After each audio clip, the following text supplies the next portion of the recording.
क्योंकि मदिया का भाव बहुत ऊंचा भाव। श्रील प्रभुपाद अपना वृंदावन त्याग कर अमेरिका गए, क्यों? कृष्ण का नाम हो। कभी देखा प्रभुपाद जी ने ये बोला हो कि तुम सब जो है ना मेरे फोटो लगाओ? क्या बोले? कृष्ण के फोटो अपने घर में लगाओ, है कि नहीं? हमारे जितने भी कार्यक्रम होते हैं, जन्माष्टमी, जितने भी प्रोग्राम होते हैं, इन सब में किसकी फ़ोटो लगती है? कृष्ण। लेकिन जितने नकली ढोंगी गुरु हैं संसार में, चाहे वो कोई भी हो, है ना, वो क्या करते हैं? अपनी फ़ोटो लगवाते हैं। गुरु जी भगवान बनकर बैठे हुए हैं और पब्लिक इतनी मूर्ख है, बड़े बड़े आईटी इंजीनियर होते हैं, बैठे हैं जी, कहाँ गए थे? वहाँ गए थे गुरु जी के शरणागतों ने। अरे किस बात की तुमने आईटी इंफॉर्मेशन टेक्नोलॉजी से पढ़ाई करी? तुम इतना भी नहीं पता कि इंसान की पूजा होती है कि भगवान की पूजा होती है? उस इंसान की पूजा होती है जो भगवान से मिलाता है। ये कौन सा इंसान है जो खुद ही भगवान बना बैठा है? और अगर ये भगवान नहीं बना बैठा तो इसने अपने फोटो क्यों लगाया? भगवान का फोटो कहाँ गायब हो गया? बड़ी बड़ी कथा पंडाल होते हैं, भागवत कथा चल रही है, भगवान के नाम के सहारे उन्होंने भगवान को सीढ़ी समझा है अपने ऐश्वर्य तक जाने का। भगवान को साधन वस्तु समझते हैं अपने ऐश्वर्य साध्य प्राप्ति का, जबकि गलती है। भगवान सीढ़ी नहीं है, भगवान साध्य है, हमारे टारगेट है, लक्ष्य है हमारे। साधन बना लिया लोगों ने भगवान को पाने के लिए, बोले हम अपने ऐश्वर्य के लिए भगवान का इस्तेमाल करें। तभी तो लोग जाते हैं मंदिरों में। क्यों जाते हैं? प्रार्थना क्या करते हैं? बच्चे का एग्ज़ाम में रिजल्ट अच्छा आ जाए, हमारी लड़की की शादी हो जाए, अच्छा दामाद मिल जाए, है कि? तो ये सब क्यों करते हैं?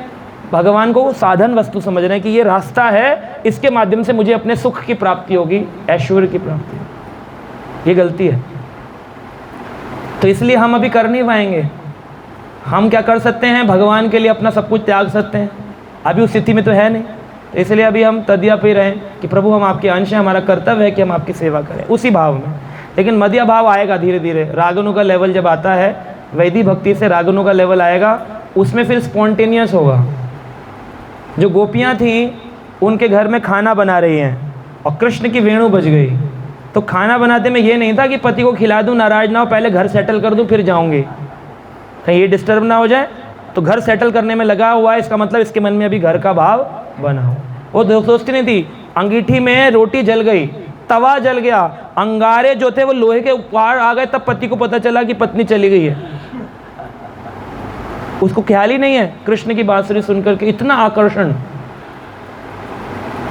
बच्चा रो रहा है तो हम क्या सोचेंगे? दूध पिला दें, सुला दें, किसी की केयर में छोड़ दें, फिर निकलेंगे, है कि नहीं?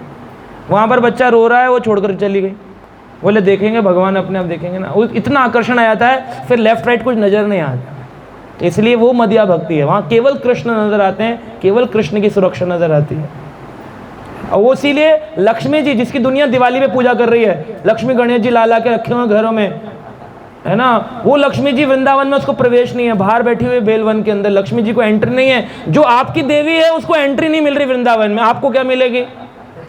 आप गाड़ी लेके भले चले जाओ, आपको क्या मिलेगी? आपको वृंदावन कभी दिखेगा? ना दिखेगा। आप जाओ वृंदावन, जब लक्ष्मी जी को नहीं मिल रहा, आपको कैसे मिल जाएगा? शिव जी बैठे हैं गोपी बन के गोपेश्वर महादेव मंदिर में, वही शिव जी जिन पर आप जल चढ़ा रहे हो, जिनको आप भगवान बोल रहे हो, वो शिव जी को वृंदावन में प्रवेश नहीं मिल रहा, आपको मिल जाएगा? कैसे मिलेगा? इसलिए शास्त्र पढ़ो, शास्त्र समझो, गीता पढ़ो, भागवत पढ़ो, अपने जीवन को मनुष्य बने हो, पशु जैसा जीवन मत गुजारो। हमारे यहाँ क्रिमिनल भी हाथ रख के कसम खाते हैं कि जो कहेंगे सच कहेंगे, सच के सिवा कुछ नहीं कहेंगे। कौन से ग्रंथ पर हाथ रखते हैं? और उसी गीता को लोग पढ़ नहीं रहे, कह रहे हैं अरे तो अपना अपना लिखा हुआ है। तुमने पढ़ा है? टाइम नहीं है। प्रभुपाद जी कहते थे, पहले लोग बोलते हैं आज हमारे पास टाइम नहीं है, फिर इनके पास टाइम ही निकल जाता है, फिर मृत्यु आ जाती है, टाइम ही नहीं बचता पढ़ने का। पहले ये टाइम पास करते रहते हैं, फिर टाइम इन्हें पास कर जाता है, फिर लिखते हैं पास द वे। इसलिए बेहतर है जब तक समय है, हर हिंदू धर्म के व्यक्ति को, हर सनातनी व्यक्ति को, हर जीव को गीता पढ़नी चाहिए। आज इस्कॉन के माध्यम से हज़ारों क्रिश्चियंस सनातन धर्म को फॉलो कर रहे हैं, हज़ारों मुस्लिम सनातन धर्म को फॉलो कर रहे हैं। केवल इस्कॉन के फाउंडर आचार्य श्रील प्रभुपाद एक ऐसे हुए जिनके कारण आज पूरा विश्व जो है वो सनातन धर्म को जान रहा है, केवल श्रील प्रभुपाद के कारण। इससे पहले स्वामी विवेकानंद गए, है ना, कौन से सन में गए थे? 1845 1855 समथिंग, 56 या जो भी था। तो स्वामी विवेकानंद जी गए, शिकागो में एक लेक्चर दिया। वहाँ पर इसलिए तालियां बज गई कि कह दिया बहनों और भाइयों, विदेशी लोगों को बहन भाई बोल दिया, इसलिए ताली बज गई। एक भी लेकर नहीं आया अपने साथ डिवोटी डिसाइपल। आप ये कहो कि रामकृष्ण परमहंस कृष्णा मिशन एक डिवोटी लाए हो अपने साथ, एक भी डिवोटी नहीं लेकर के आए, एक भी डिवोटी नहीं आए। एक लाए थे निवेदिता, वो भी कुछ समय बाद समाप्त हो गई, चली गई थी। लेकिन श्रील प्रभुपाद जी हजारों डिसाइपल्स बनाए हैं पूरे विश्व में। बड़ा दुख है कि लोग प्रभुपाद को नहीं जानते, गीता नहीं पढ़ते हैं। क्यों? क्योंकि हम लोगों ने कभी भी ना नकली प्रचार नहीं किया। हम भी नकली प्रचार करते तो फिर बहुत ज़्यादा लोग प्रभुपाद जी को जानते हैं। आर्टिफिशियल ज्वेलरी का प्रचार तो जल्दी होता है ना, सस्ती चीज़, सस्ता माल, चाइनीज़ आइटम कितनी जल्दी प्रेवलेंट हो गए भारत में। सस्ता आइटम चाहिए भारत में लोगों को, तो भक्ति भी सस्ती चाहिए, संस्थाएं भी सस्ती चाहिए, गुरु भी सस्ता चाहिए। नकली गुरु लालची चेला, दोनों नरक में ठेलम ठेल। नकली गुरु लालची चेला, चेले की लालच है, गुरु जी आशीर्वाद दो बिजनेस अच्छा हो जाए। ये आशीर्वाद है? बिजनेस खराब और अच्छा तो तुम्हारे कर्मों से होने वाला, गुरु जी के आशीर्वाद में दम नहीं है।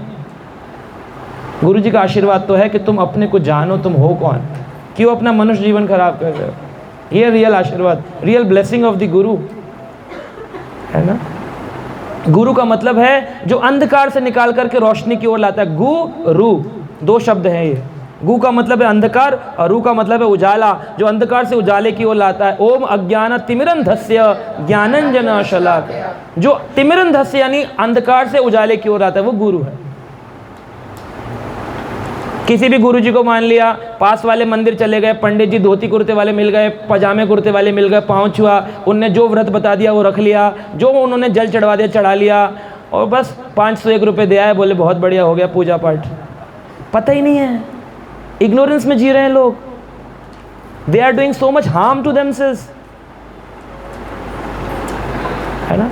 और मैं पिछले 15 वर्षों में इतने लोगों से मिला हूँ, और जब मैं ऐसे लोगों से मिलता हूँ तो लोग घबरा जाते हैं। मैं एक बार गया था एस्ट्रोलॉजिकल सोसाइटी में लेक्चर देने के लिए। वहाँ पे भारत के एस्ट्रोलॉजी के प्रेसिडेंट भी बैठे थे, ज्योतिषाचार्य हेड। तो मैं जब बोलने लगा इसी प्रकार से, ग्रह क्या होते हैं, कृष्ण होते हैं, मंत्र होता है, तो उन्होंने मेरा सिर्फ धोती खींचना शुरू कर दिया नीचे। तो मैं हैरान हो गया, इतना बड़ा आदमी से धोती खींच रहा है स्कूल की तरह, बच्चों की तरह से। मैंने पूछा ऐसे करके क्या है? कह रहे बहुत कह दिया आपने, ज़्यादा कहेंगे तो ये सब हमारे नहीं रहेंगे, आपके हो जाएंगे। मैंने कहा मैं गलत तो नहीं कह रहा हूँ। तो फिर उन्होंने अपना जेब में से कार्ड निकाला, बोला हम भी इस्कॉन के लाइफ मेंबर हैं। पत्रिका आती है हमारे घर भी, बैक टू गॉड, हम भी गीता पढ़ते हैं। लेकिन देखो, संसार को जो चाहिए हो ना वो देना चाहिए। अभी इन संसार के लोगों को कृष्ण भक्ति नहीं चाहिए, इनको तो लालची हैं, इनको तो वही ग्रह देवी देवता पूजा पाठ चाहिए, वही हम दे रहे हैं, आप हमारी दुकान क्यों बंद कर रहे हो? मैं कहा अच्छा ठीक है, अगर ऐसी बात है तो मैं चला जाता। मैं फिर चला आया। मैं कहा मैं रुकूंगा नहीं, मुझे जाने दीजिए, क्योंकि मैं रुकूंगा तो लोग प्रश्न पूछेंगे तो आपकी दुकान की दिक्कत होगी। तो मैं वहाँ पर 100 से ज़्यादा अधिक भारत के एस्ट्रोलॉजर्स आए थे, जो कि अपने अपने इलाकों में बड़े प्रसिद्ध हैं। इंडियन एस्ट्रोलॉजिकल सोसाइटी का प्रोग्राम था। तो प्रभुपाद जी ने ऐसे ही किया। यहाँ पर बड़े बड़े साइंटिस्ट जुड़े, बड़े बड़े डॉक्टर्स जुड़े, इसी कारण से क्योंकि इस फिलॉसफी को कोई काट नहीं सकता, है ना। इस फिलॉसफी को कोई काट नहीं सकता। संसार का बड़े से बड़ा नास्तिकवादी हो, क्रिश्चियनिटी का हो, इस्लामिक धर्म का हो, हिंदू धर्म का हो, किसी पुराण को पढ़ने वाला हो, कोई चालीसा पढ़ने वाला हो, इस फिलॉसफी को काट नहीं सकता। है तो लेके बिठा दो मेरे सामने, नहीं काट सकता। क्यों? ये परोधर्म है। सवे पुंसाम परोधर्मा यतोर भक्तिर अधोक्षज। भागवत में लिखा है इससे बड़ी कोई भक्ति नहीं है, ये सबसे ऊंचा धर्म है, परोधर्म है। सबकी समझ में नहीं आता है। क्यों? क्योंकि सबके पास विवेक जागृत नहीं है। इन्होंने लक्ष्मी की पूजा करी है और लक्ष्मी जी उल्लू पे आती है, इसलिए विवेक नहीं है इनके पास। लेकिन जब लक्ष्मी की पूजा नारायण के साथ की जाती है तब गरुण पे आते हैं। गरुण विवेक का प्रतीक है, तब विवेक जागृत होता है कि हमें करना क्या लाइफ में। लेकिन इन्होंने कभी नारायण तो पूजा ही नहीं, लक्ष्मी पूजा कर रहे थे। तो लक्ष्मी जी से उल्लू आते आते आते आते बुद्धि भ्रमित हो गई। अभी पता ही नहीं what is to be done, what is not to be done, what is right and what is wrong. So this is there. Hare Krishna. ठीक है, अभिषेक प्रभु कौन सी करोगे, तदिया मदिया? ठीक। और कोई प्रश्न? किसी का कोई प्रश्न नहीं है? डर के नहीं पूछ रहे हैं या ऐसे ही कि इतना बोलेंगे तो अच्छा पूछो ही मत? पूछ लीजिए। हाँ राहुल प्रभु पूछे ना। मेरा प्रश्न ये है, मेरा सिस्टर का प्रश्न है। हाँ मैंने कहा पूछ लो, कहते नहीं आप। हाँ हाँ, प्रश्न ये है मैं आतंकवादी नहीं हूँ, मैं कोई बम नहीं फेंकूंगा, आप कुछ भी पूछ सकते हैं। का प्रश्न ये है कि मैं जैसे खाटू श्याम जाते हैं, किसी ऐसे मंदिर में जाती हूँ माता बहन, तो मेरा रोना क्यों आ जाता है? क्योंकि आप सही जगह नहीं जा रही हो। वहाँ तो रोना आएगा ही ना, क्योंकि हम गलत जगह जा रहे हैं। खाटू श्याम कौन है? भगवान कृष्ण के भक्त थे भीम। भीम का पुत्र था घटोत्कच। घटोत्कच राक्षस था, जानते हैं आप लोग, हिडम्बा से उत्पन्न हुआ था। और घटोत्कच का पुत्र था बर्बरीक। बर्बरीक जी की गर्दन को भगवान कृष्ण ने काटा, इसलिए उनका नाम पड़ा काटू श्याम। बाद में वो बन गए खाटू श्याम। तो ये तो भगवान नहीं है, ये तो भगवान के भक्त हैं। और देवी जो हैं वैष्णो देवी, ध्यान लगा करके बैठी हैं कि कब कल्कि भगवान का प्रकट हो और मैं कल्कि भगवान से विवाह करूं। क्योंकि जब भगवान राम त्रेता युग में विचरण कर रहे थे वनों में, तो भगवान ने देखा एक तपस्वी स्त्री है जो कि बैठ के तपस्या कर रही है। भगवान राम से कहती है मैं आपसे विवाह करना चाहती हूँ। भगवान राम ने कहा देखो मैंने तो एक पत्नी व्रत धारण किया, मैं तो विवाह नहीं कर सकता, अभी मैं जा रहा हूँ अपनी पत्नी को बचाने, रावण युद्ध के बाद मैं आऊँगा और अगर तुमने मुझे पहचान लिया तो मैं तुमसे विवाह करूँगा वरना नहीं करूँगा। चले गए राम, और जब वापस आए तो आकर के वो देखा तपस्वी स्त्री बैठी थी। उससे कहा तुम अकेली बैठी हो, किसके इंतजार में? कहा मुनिवर हट जाइए, मैं केवल राम की हूँ, आप यहाँ मुझे मेरे सामने मत है, मैं किसी और पुरुष को देख नहीं सकती हूँ। भगवान राम ने तुरंत अपना रूप दिखाया, कहा तुम मुझे पहचान ना सकी इसलिए तुमसे विवाह नहीं होगा। तो रोने लगी। कहा कब होगा? कहा तुम और तपस्या करो, तुम चली जाओ कांगड़ा और जाकर के तपस्या करो, और तपस्या करके जब तुम कलयुग के अंत में तपस्या पूर्ण कर लोगी तब मैं कल के रूप में आऊँगा, तब तुम्हारा वाहन करूँगा, अपनी पत्नी बनाऊँगा। तो कल की अवतार की पत्नी कौन है? वैष्णो माता। तपस्या कर रही हैं, तो भगवान को पाने के लिए तपस्या करनी पड़ती है, भजन करना पड़ता है। तो चैंटिंग कर रही है वहाँ बैठ करके। हाँ, और जो तीन आप देखते ना, जो तीन वहाँ पर पिंडी हैं, वो तीनों पिंडी कौन है? सरस्वती, लक्ष्मी, पार्वती। वो सहारा दे रही हैं वैष्णो माता को कि हम तुम्हारे साथ हैं, चिंता मत करो, तुम भजन में लगी रहो। तो वैष्णो देवी तो देखी ही नहीं किसी ने आज तक। क्या कथा बताते हैं?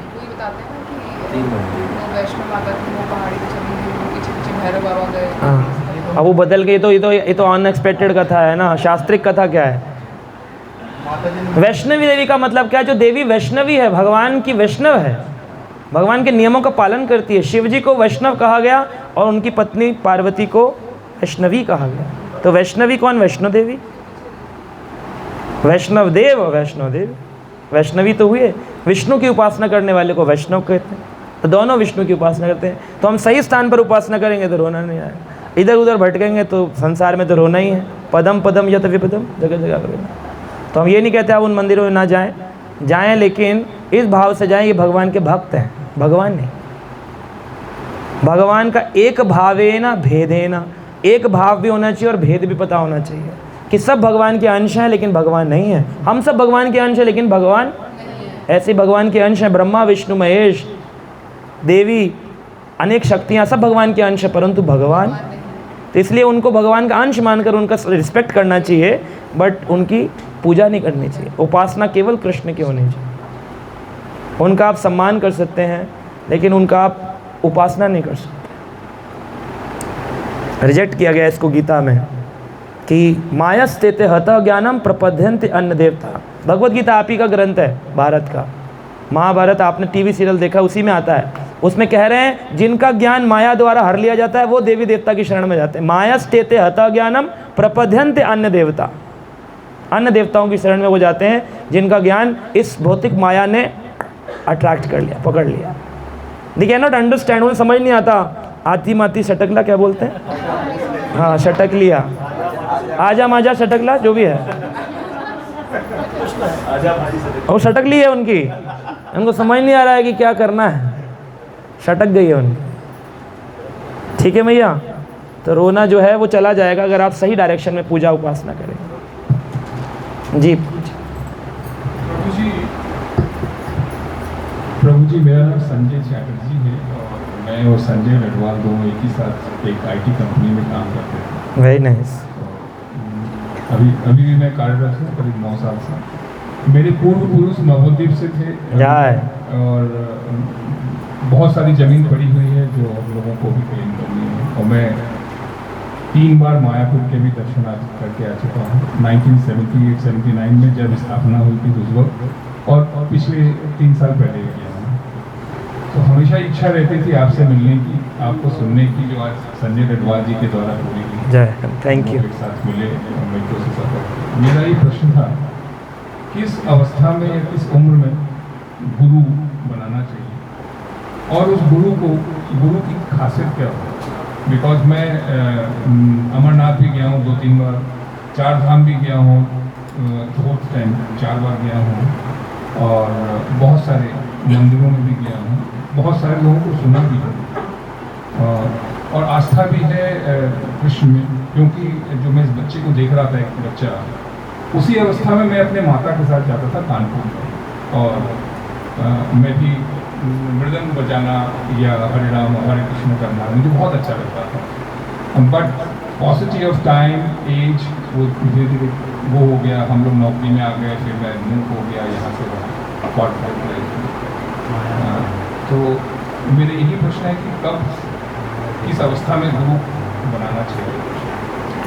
तो बहुत अच्छा प्रश्न है चैटर्जी प्रभु, आपका धन्यवाद। आप आए और आपने कथा श्रवण किया, और आप नवद्वीप से हैं, सो इससे अच्छा तो कुछ हो ही नहीं सकता। तो कहते हैं श्रील प्रहलाद महाराज 5 साल के थे और उन्होंने नारद जी को अपना गुरु बना लिया था। कौमार आचरित प्रज्ञो धर्म प्रतिष्ठित ही। कहते हैं कि धर्म की प्रतिष्ठा कौमार अवस्था में होनी चाहिए, यानी कि 0 ईयर से लेके 5 साल की अवस्था को कौमार अवस्था कहते हैं। 5 से 10 साल पौगंड अवस्था है, 10 से 16 साल कैशोर अवस्था है, 16 के बाद युवा अवस्था है, उसके बाद 50 साल तक अधेड़ अवस्था है, और उसके बाद वृद्ध अवस्था है, फिर मृत्यु। तो इस तरह से हमारे सेक्शन, तो भगवान कह रहे हैं कौमार आचरित प्रज्ञो, कौमार व्यक्ति को यानी 5 साल से छोटे बच्चे को ही भजन में लगा देना चाहिए, उसको गुरु प्राप्त करना चाहिए। वो हमारा कर्म प्रारब्ध है कि हम कितना जीवन काट गए और हम नहीं किसी गुरु को धारण कर पाए। तो हमें जल्दी से जल्दी जब हमें मिल जाए कोई सही, तो हमको शरणागत कर देना चाहिए। गुरु का लक्षण क्या है आपने पूछा। पहला गुरु का लक्षण है, गुरु को 4 संप्रदायों का आज हमने चर्चा किया, किसी न किसी सांप्रदायिक परंपरा में होना चाहिए।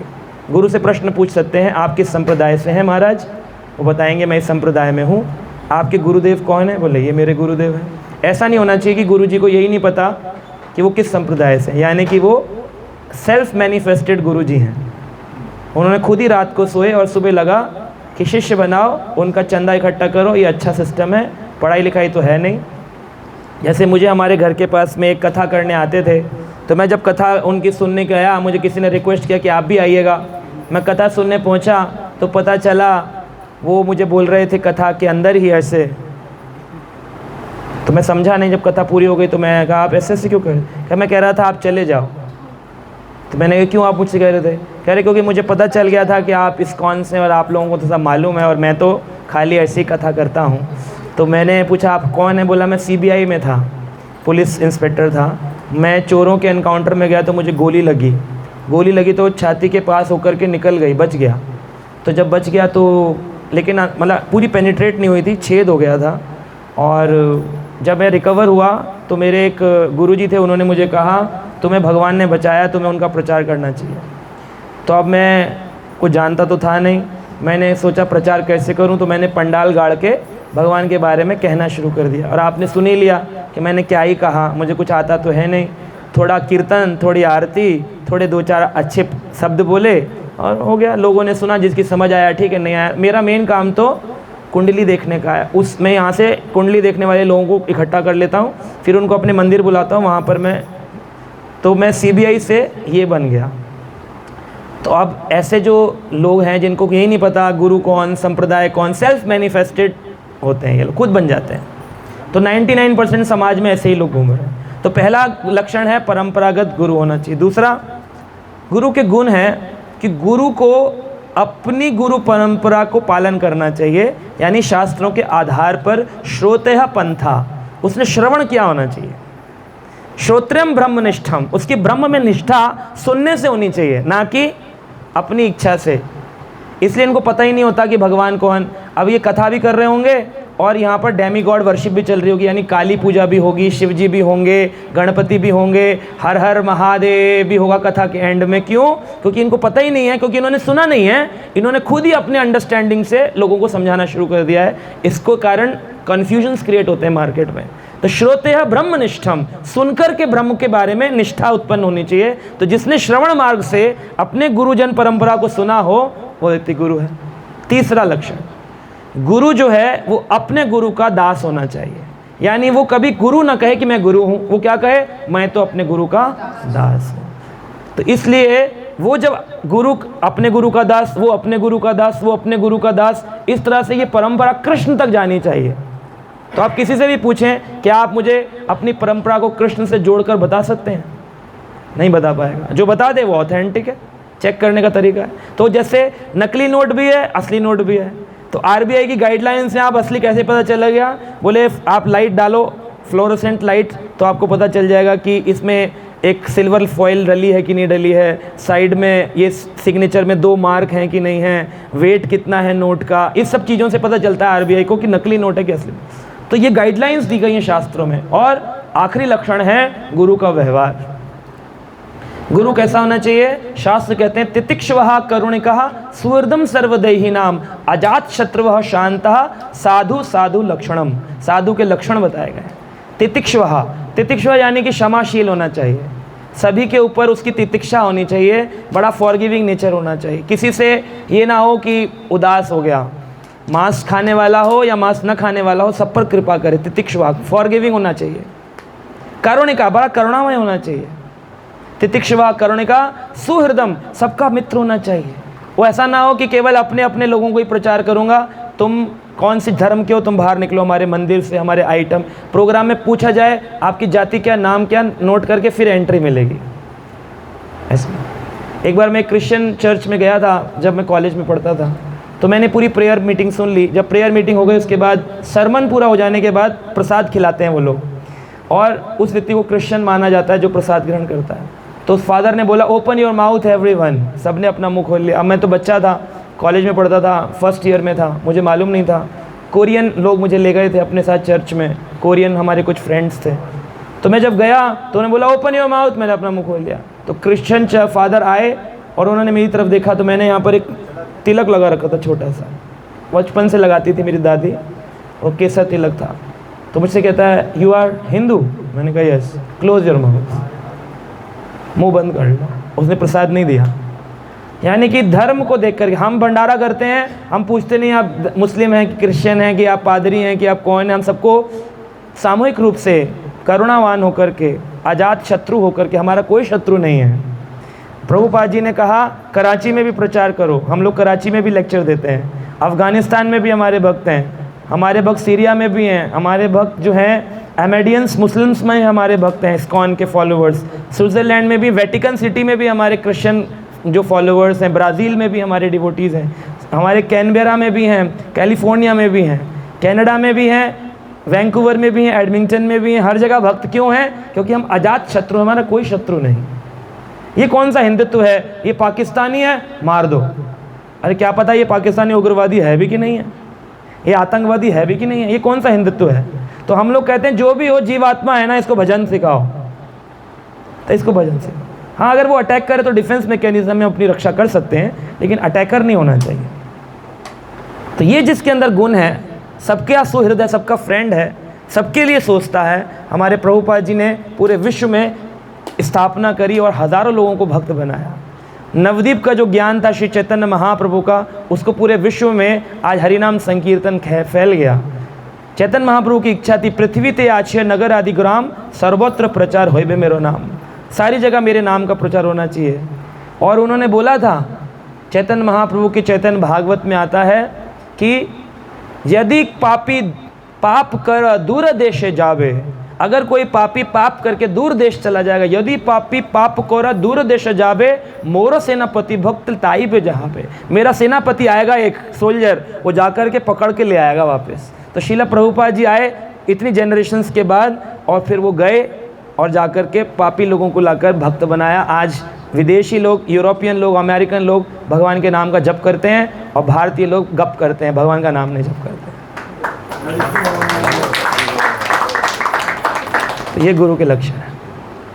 तो जी ऐसे ना इंसिडेंट जैसा आपने बताया ना क्रिश्चियन वाला, मैं एक बार कैनॉट प्रेस के उसमें चला गया था चर्च में, सारी प्रेयर खत्म हुई, सब लोग खड़े हो गए और एक लाइन बना के फादर उनके मुंह पे वो डाला। हाँ, मेरे को भी वही क्या है, वो जो होता है ना, मतलब जैसे वो गोलगप्पे वाले नहीं तो तल के बनाते हैं वैसे छोटे। हाँ वही छोटे, वही वाइट कलर का ऐसा, हाँ वही था, मुझे भी वही दे रहा था। वो अब उन्होंने सब में बोला था शायद प्रसाद मिल रहा होगा लेकिन उनमें क्या होता है कि वो अपने हाथ से मुंह में डालते हैं। हाँ, हाथ से मुंह में हाथ डाल, नहीं- वही तो बोला मैंने भी। मैंने देखा नहीं, मैं पहुंच गया कि मैंने पूरे हाथ फैला दिए तो प्रसाद मिल रहा है। यार हिंदू हाँ, वो रिजेक्ट कर देते हैं। इवन मुस्लिम्स में सिया और सुन्नी, वैसे तो 63 मुसलमान लोग बोलते हैं ना, हिंदू में बड़ा है 33 करोड़ देवता, किसको करो किसको नहीं करो। ये कन्फ्यूजन आपने क्रिएट किया है। हमारा तो इकला प्रभु कृष्ण आर्य सब दास, उनके दास हैं, कोई प्रॉब्लम नहीं है। मुसलमानों में 63 धर्म है, सिया, सुन्नी, अहमदियंस, और एक दूसरे की मस्जिद में नहीं जाता। अगर सिया की मस्जिद में सुन्नी चला गया या सुन्नी सिया की में, तो कत्ल कर दिया जाएगा। ऐसा नहीं होता कि शिव जी का उपासक अगर इस्कॉन मंदिर आया तो आपको मार दिया जाएगा, नहीं मारेंगे।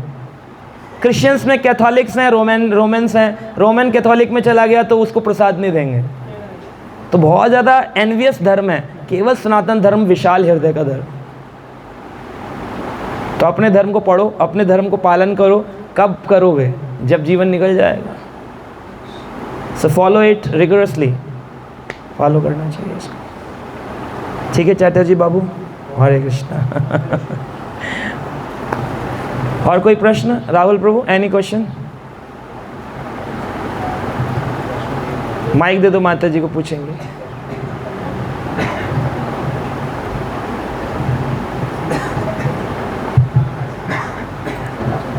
मेरा नाम संजना है, मैं एमसीडी में जॉब करती हूँ। ठीक है, वैसे मेरा अपना कोई पूजा पाठ का ऐसा कोई रूटीन नहीं है, ना ही इतना कोई ज्ञान है पूजा पाठ को लेके। लेकिन जब भी मुझे मौका मिलता है, जैसे ही मुझे मौका मिलता है, तो मैं एक विशाल सत्संग मंडल से जुड़ी हुई हूँ, तो वहाँ कीर्तन वगैरह होता है, तो मैं वहाँ ज़रूर जाती हूँ। वो ज़्यादा देर का नहीं, 3 से 5.5 ऐसे 2.5 घंटे का होता है। पूरे कीर्तन के दौरान एक पार्ट ऐसा आता है जब नारायण नारायण श्री गोविंद हरे हरि हरि होम और बड़ा लंबा जहाँ पे चलता है, उस दौरान पूरी जो ध्वनि है ढोलक की, मृदंग की या चिमटा या सबके बोलने की, वो टाइम ऐसा होता है कि मेरी आँख बंद होती है, पूरी साउंड से मैं उसको बोलती हूँ।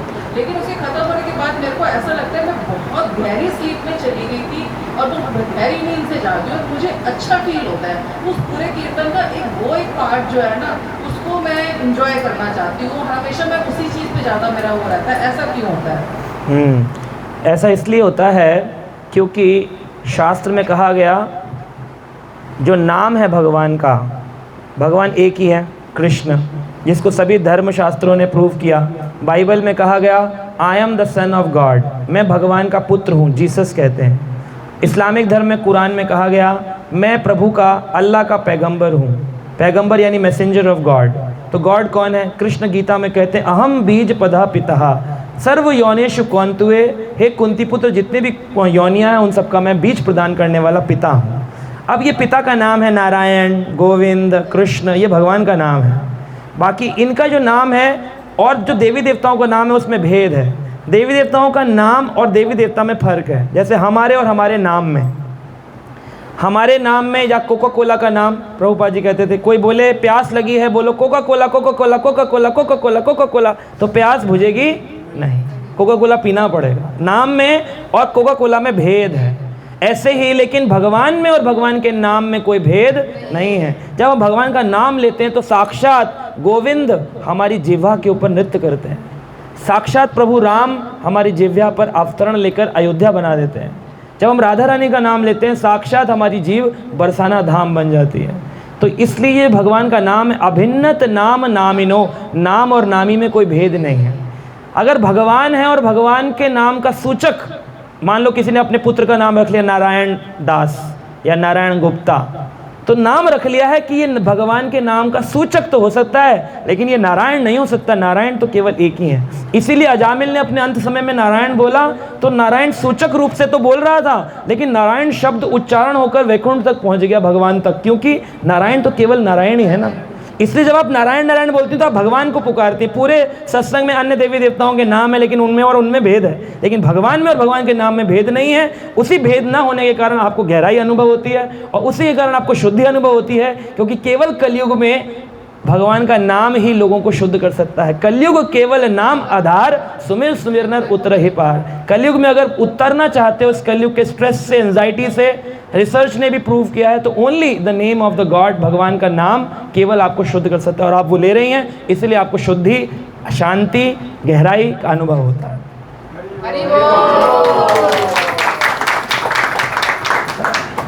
और किसी का कोई प्रश्न? भावना माता जी का। हरे कृष्ण। मेरे एक्चुअली बहुत सारे क्वेश्चन थे। हाँ पौधों ने पूछो ना, तो फ्री है हम लोग। पहला तो शिव का मतलब क्या होता है? जैसे आपने कृष्णा का मतलब समझाया, आकर्षण, ऑल अट्रैक्टिव, पूरी तरीके से। शिव का मतलब क्या होता है? हाँ, तो जैसे शव होता है ना, शव किसको कहते हैं? Dead matter. शव कहते हैं ना डेड बॉडी। शव के अंदर जब शक्ति सम्मिलित होती है, तो भगवान कृष्ण जब उनमें अपनी शक्ति का संचार करते हैं, और भगवान के कार्य हेतु, अपने कार्य करवाने के लिए भगवान कृष्ण अपना एक रजोगुणी अवतार देते हैं ब्रह्मा, सत्वगुणी अवतार विष्णु, और अपना ही तमोगुणी अवतार शिव। तो शव में जब शक्ति का संचार होता है, तो शव में जब शक्ति मिलेगी तो क्या हो जाएगा? शिव। तो शिव, शव हम सब शव हैं, साधु ये मुर्दों का गांव, हम सब मुर्दे हैं। लेकिन जब हम में भगवान की शक्ति का संचार होता है, तब हम रियलिटी में हर व्यक्ति शिव बनता है। इसीलिए कहते हैं हर हर महादेव, सबके अंदर महादेव विराजमान हो जाता है, यानी हर शव में शक्ति का संचार होने से सब शिव बन सकते हैं। हरे कृष्ण। That is. और कोई प्रश्न? तो मतलब सारे भगवान एक है। अगर हम शिव का नाम ले या कृष्ण का नाम ले, हाँ, तो सब भगवान एक है। भगवान एक हैं, लेकिन भगवान कहते हैं कि जब तुम अन्य भक्तों के द्वारा मेरी पूजन करोगे, जैसे हमारे शरीर में सारे अंग हैं, हाथ भी हम ही हैं, मुंह भी हम ही हैं, पैर भी हम ही हैं, है कि नहीं? ये तो नहीं है कि हाथ अलग है, पैर अलग है, मुंह अलग है। अब मैं पैर देखकर बोलूं या हाथ देखकर बोलूं या आपका चेहरा देखकर बोलूं, बात तो एक ही है। लेकिन जब भोजन खाना होता है तो कहाँ से खाते हैं? ऐसा तो नहीं पैर से खा लेंगे।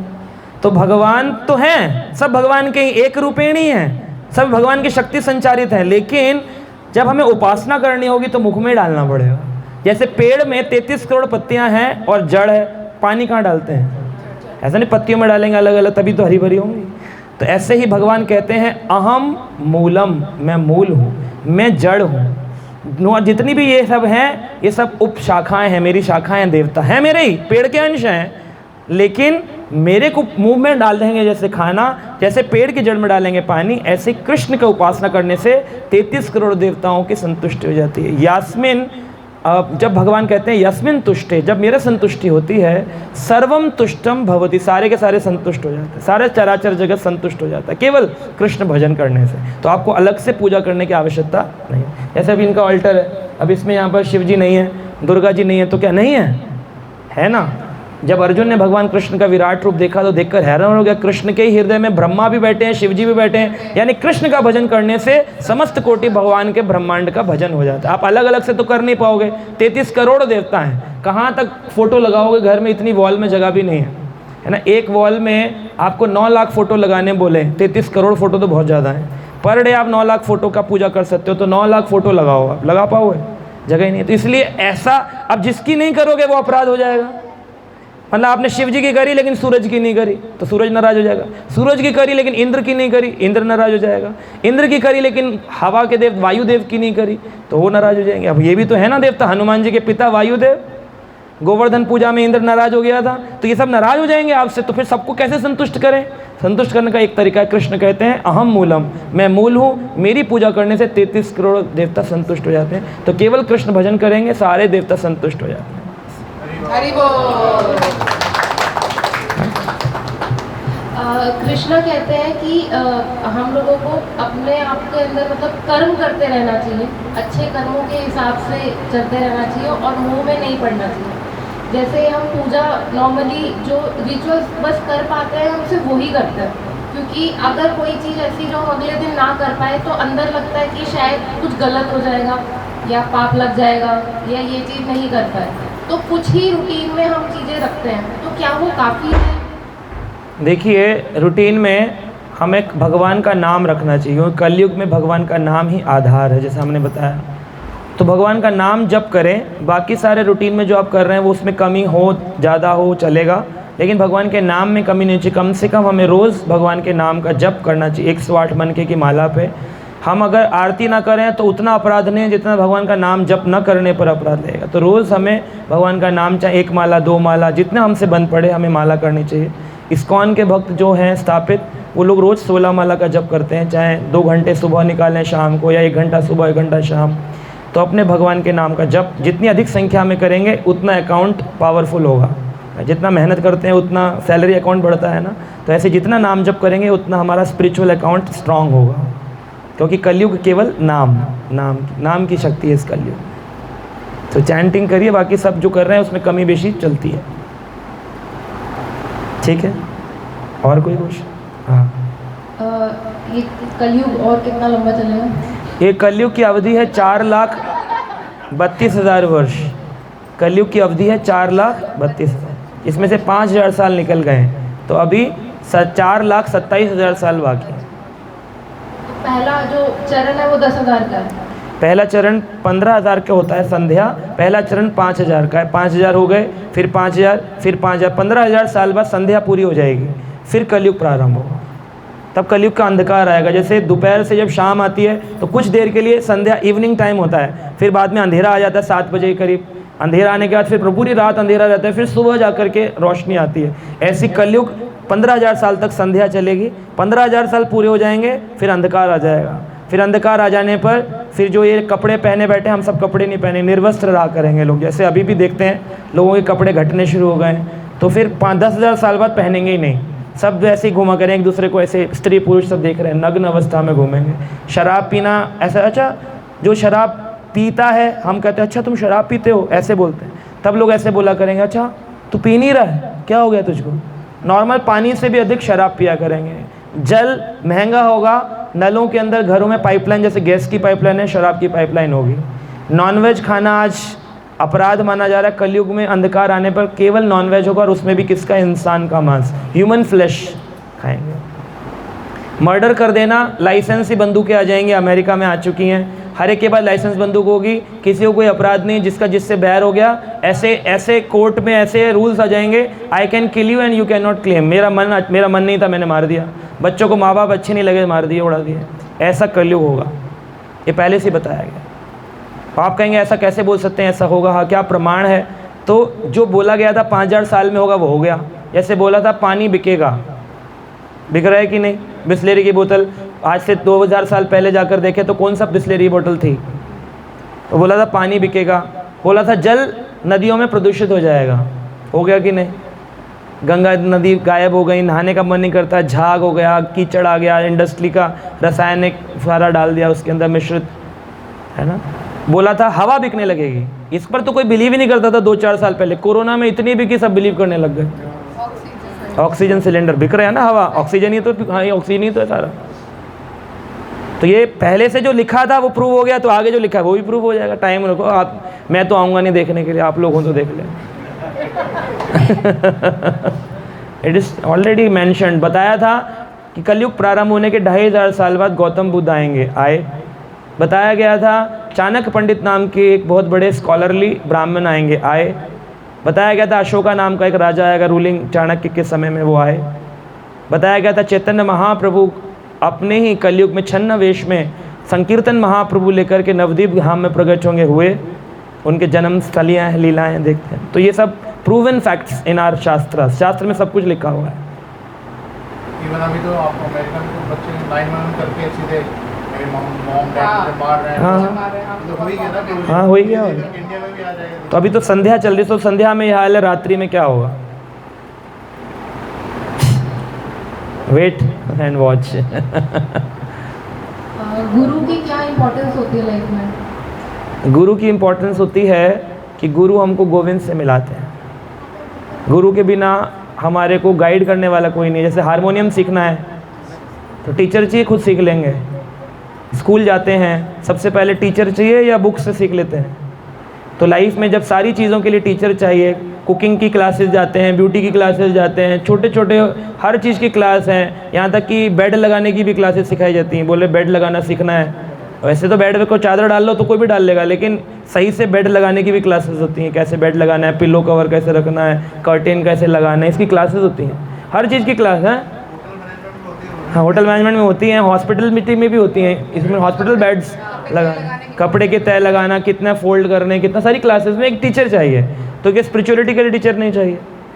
तो इसलिए इस टीचर की इम्पोर्टेंस है। टीचर के बिना मिल्खा सिंह जो है उसको 100 मीटर की रेस के लिए गुरु की आवश्यकता है। हमको गोलोक तक की रेस के लिए गुरु की आवश्यकता नहीं है। गुरु के बिना तो रेस पूरी नहीं होने वाली। हमें कौन बताएगा इसकी गुह्यतम पार्ट्स कि तुम्हें अपनी स्पीड को फास्ट करने के लिए ये करना चाहिए, तुमको अपने स्टैमिना को गेन करने के लिए ये करना चाहिए? तो who will tell the secrets? Guru will tell the secrets. क्यों? क्योंकि ब्रह्म श्रोत्र निष्ठम, उसने सुनकर के ब्रह्म में निष्ठा प्राप्त करी है, तो वो अपने अनुभव से आपको शिक्षा देगा शास्त्रों के आधार पर। कलयुग के बारे में बताया प्रभु, कलयुग के बारे में कलयुग के बारे में बताएगा। हाँ, कलयुग के बारे में बताएगा, बताते